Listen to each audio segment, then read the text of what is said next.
I want to talk to you a little bit about the importance of inheritance and generational wealth within fiction.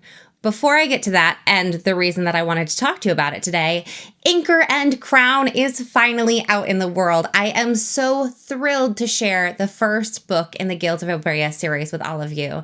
And thank you to all of the people who have sent such sweet messages on Facebook and emailed me and said lovely things about the book. You have no idea how much that means to me to get this wonderful response within the first week of it being out. If you have read the book, maybe hop on over to Amazon, leave it a little review. Wink, wink, nudge, nudge.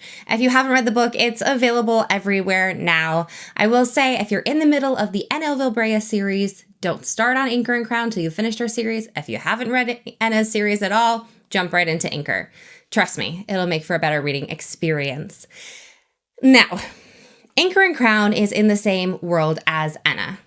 It's very different because of the status of the characters. Where Anna's series was, it's a girl who, she has nothing, really. She has no money. She has no family. She has no great fighting skills. She has nothing. There is nothing for her in this world. In Anchor and Crown, we're looking at people who have the privilege of the guilds behind them.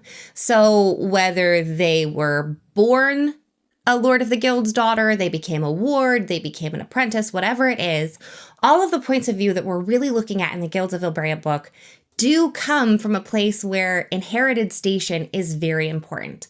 So they have all of those things backing them up as they travel throughout the story. And it's a very different perspective on the world. And it really made me think of how important that inherited generational wealth, generational knowledge, generational status is in fiction. Now, we can look at some really basic examples of that. Let's take the most basic. I know we don't really want to talk about the series right now, but just so that we all have a common way to dive into it. In Harry Potter, Harry inherits the invisibility cloak from his dad. His dad isn't around anymore, but he gets this amazing gift that was left to him by generations and generations and generations of people that helps him go about these adventures. He needed that gift to move on.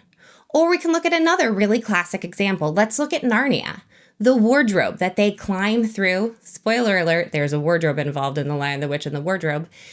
It wasn't there by accident. They didn't magically find it. It's built on another generation's magical adventures.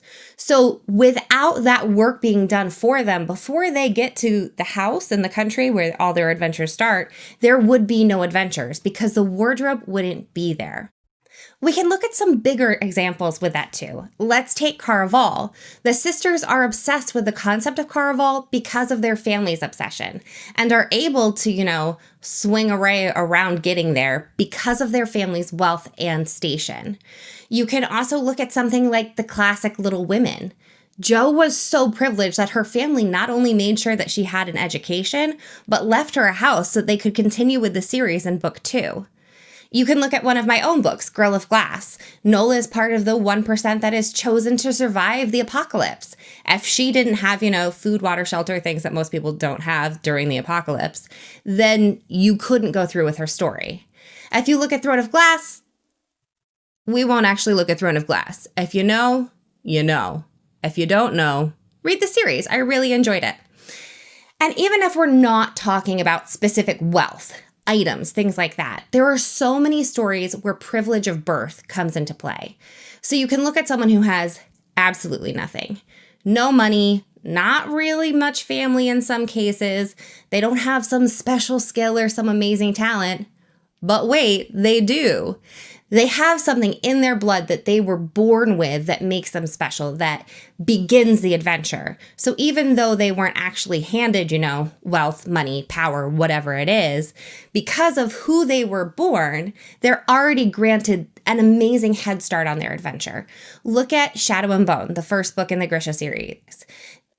There are people who are born with something special, including our leading lady. The same can be said for Red Queen, just finished that series. It's all a matter of chance of birth. It's having that power when you come into the world. You can also look at Strange the Dreamer. Actually, a very good book. If you are into the short books, maybe don't check out Strange the Dreamer. But if you really want like a beautifully written prose level novel, check it out. And it all comes down to how you were born, what you were born as in the world. And it's so fascinating to look at that from the point of view of two of my series in the same world. And I didn't even really mean to do it that way. It didn't occur to me until I was talking to readers about the Guilds of Ilbrea series, how much of an underdog I accidentally made Anna. There is no privilege of birth. There is nothing special in her blood. There is no inherited knowledge or wealth.